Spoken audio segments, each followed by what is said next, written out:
پانی کی تحریک بڑھی ہوئی ہو، کاہلی انتہائی درجے پر ہو، کامچوری انتہائی درجے پر ہو، ایک تو اس میں استعمال ہوتی ہے۔ دوسرا یہ کہ بواسیری زہر بڑا ہوا ہو، ٹھیک ہے نا، خون کہیں سے بھی جاری ہو تو اس کیفیت میں بھی استعمال ہوتی ہے۔ اسی طریقے سے کوئی بھی ایسی کیفیت جہاں کسی بھی اندرونی، خارجی و داخلی زخموں کا علاج کرا رہے ہوں تو اس میں بھی اس کا لینا فائدہ مند ہوتا ہے۔ نحمد و نصلی علی رسول الکریم، اما بعد فاعوذ باللہ من الشیطان الرجیم، بسم اللہ الرحمن الرحیم، السلام علیکم ورحمۃ اللہ وبرکاتہ۔ ایک دوا ہے N5K۔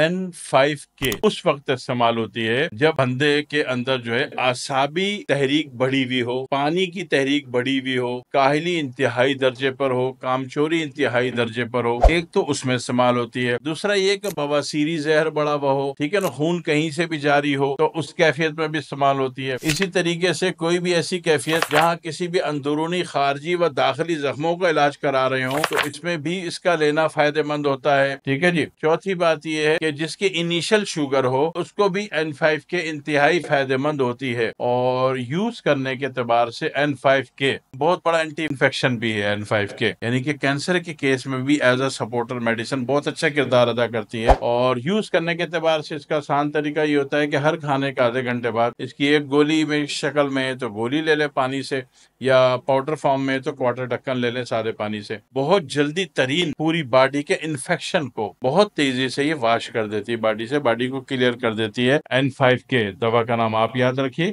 السلام علیکم ورحمۃ اللہ وبرکاتہ۔